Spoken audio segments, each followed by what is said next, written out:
Olá pessoal, sejam bem-vindos a mais uma aula aqui na Academia do Project. E hoje a gente vai falar sobre cronogramas e eu vou mostrar para vocês o passo a passo para criar um cronograma. A gente vai falar um pouquinho sobre a teoria e a gente fala um pouquinho também na prática dentro do ambiente de um software adequado como o Microsoft Project. Para começar, a gente precisa entender que um cronograma ele é criado a partir de um objetivo em comum, as entregas do seu projeto. Quando você estiver criando um cronograma, você precisa primeiramente pensar o que eu tenho que entregar no meu projeto. Então a primeira coisa que você vai fazer na hora de criar o cronograma é identificar as entregas do seu projeto. É fundamental que você identifique todas as entregas necessárias do seu projeto e a partir delas você comece a descrever quais são as tarefas necessárias a serem executadas para chegar no objetivo final, que é as entregas que você identificou. Quando você estiver identificando as entregas do seu projeto, você vai começar a criar uma estrutura do seu cronograma. Essa etapa de estruturar o cronograma é essencial, porque agora a gente vai dividir ela em partes.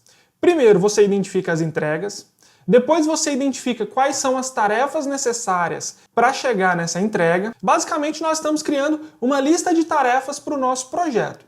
E é a partir dessa lista de tarefas que você vai analisar se a sua estrutura do cronograma está adequada ao tipo de projeto e às entregas que você quer alcançar ou não. Importante, nesse momento você não vai inserir nem as datas das tarefas, nem as durações, nem as dependências delas.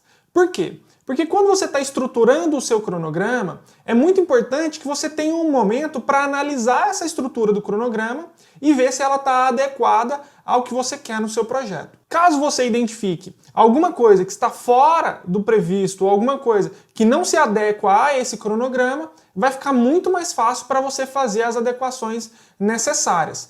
Principalmente caso seja necessário expandir o seu cronograma, ou seja, aumentar a quantidade de tarefas. Então, fundamental, estruturar bem o cronograma com as tarefas necessárias para alcançar as entregas do projeto. Ainda em relação à estrutura do cronograma, é importante que você decida quais são as tarefas que vão aparecer no cronograma e quais são as tarefas que não vão aparecer no cronograma. Porque assim você está definindo qual vai ser o grau de detalhamento do seu cronograma. Imagina que você está criando um cronograma de alguma obra e aí você tem a tarefa que é pintar paredes do quarto, da sala e da cozinha.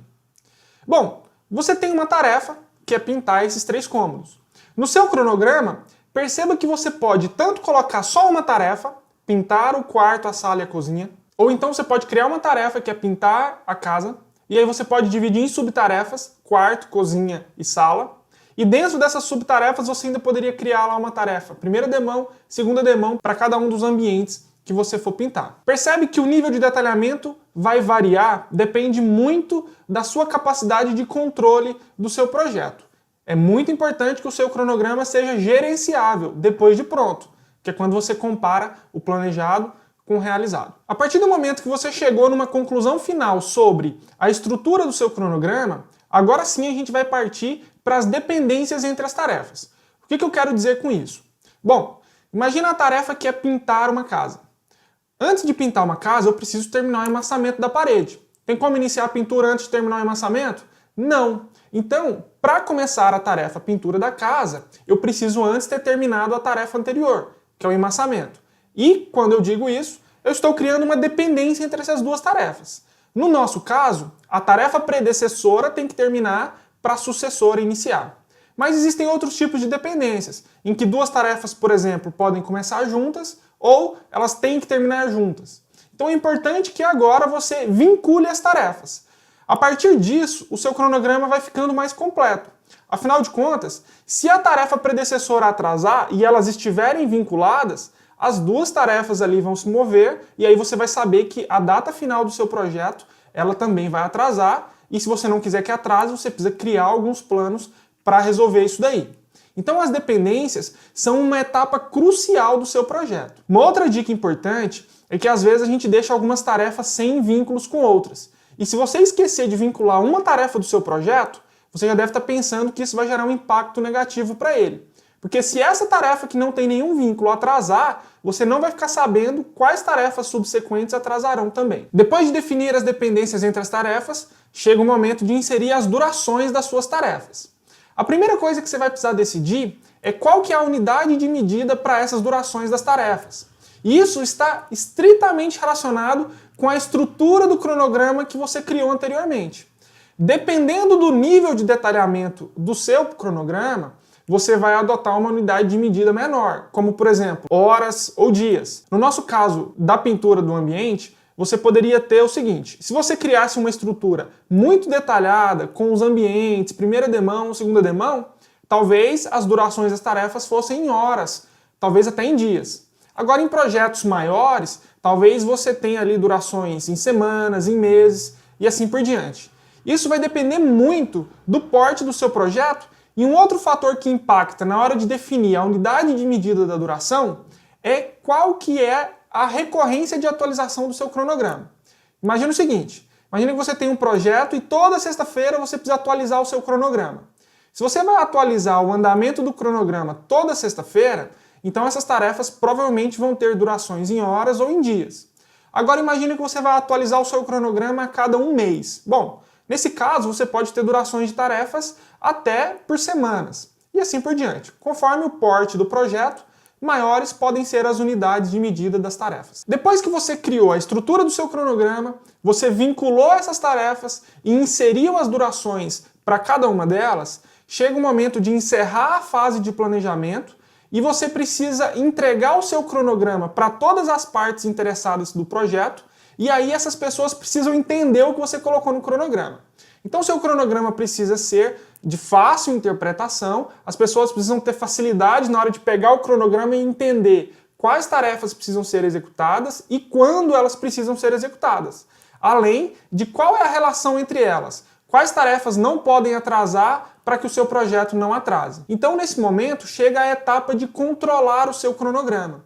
E controlar, na minha opinião, muitas vezes vai ser uma das coisas mais difíceis em um projeto, porque controlar demanda muita disciplina e muita atenção ao que está acontecendo efetivamente na execução do seu projeto. Por incrível que pareça, as pessoas demandam um esforço muito grande na hora de elaborar um cronograma para o projeto, mas elas não demandam tanto esforço na hora de controlar, de analisar o planejado e o realizado. E é engraçado, porque quando a gente tem um orçamento de um determinado projeto, a gente fica o tempo todo analisando os custos para ver se está tudo ocorrendo conforme planejado, se está tendo uma variação muito grande.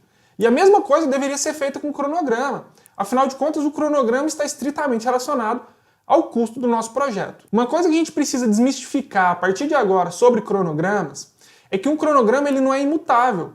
Vai chegar determinados momentos, em alguns tipos de projeto, que você vai ver que as coisas não estão acontecendo conforme planejado e você vai precisar pegar o seu planejamento, o seu cronograma e atualizar com novas datas, novos vínculos e talvez mudar o escopo do projeto inserindo novas tarefas. Então, modificar o seu cronograma não é nenhum bicho de sete cabeças e não quer dizer que deu tudo errado. Mas é importante você fazer as alterações necessárias. Mas também é importante que você tenha um registro de quais as alterações foram feitas. Afinal de contas, a gente disse que o cronograma é sim uma ferramenta de comunicação do projeto, e ele deve se reportar como tal. Agora a gente vai ali para o computador e eu vou mostrar para vocês o passo a passo básico para criar um cronograma dentro do Microsoft Project. O Project é uma ferramenta muito simples para se criar um cronograma. Primeira coisa que a gente faz é informar qual que vai ser a data de início do nosso projeto, e a partir daí a gente começa a listar as tarefas que vão compor o nosso cronograma, iniciando, é claro, pela entrega do projeto. Depois de criar a estrutura inicial, a gente ainda pode fazer algumas alterações, inserindo novas tarefas para o nosso projeto. Depois disso, a gente cria o vínculo entre essas tarefas para saber qual que é o impacto de uma em outra. A partir daí, então, a gente tem as tarefas predecessoras e as tarefas sucessoras.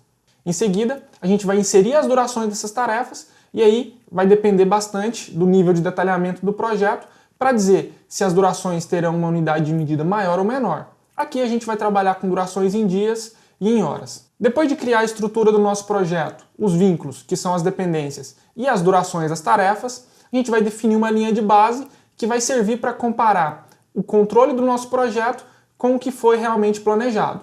Depois de criar a linha de base, basta analisar o seu cronograma agora como uma ferramenta de controle do projeto, onde a gente vai inserir as datas de início real, data de término e o percentual concluído de cada uma dessas tarefas. Bom, as conclusões dessa aula são as seguintes. Na hora de se criar um cronograma, Primeira coisa, simplifique. O cronograma tem que ser de fácil entendimento para a equipe do projeto. E é justamente por isso que a gente fala tanto que o cronograma tem que ser uma ferramenta de comunicação do seu projeto. Ele precisa passar uma mensagem. As pessoas precisam saber o que vai ser executado, quando vai ser executado e as relações que essa tarefa tem com as demais do projeto. E para concluir, o cronograma ele não tem que ser visto como fim. Você elaborou o cronograma e pronto. Não, o cronograma ele é uma ferramenta e ele é um meio para alcançar os objetivos do seu projeto. É através dele que você vai conseguir monitorar o andamento do seu projeto. Espero que vocês tenham gostado dessa aula. Se você quiser tirar algumas dúvidas comigo, me manda um e-mail para academiadoproject@flanner.com.br. Além, é claro, de se inscrever no nosso canal aqui no YouTube e também se inscrever na nossa página lá no Facebook. Um grande abraço a todos e até a próxima.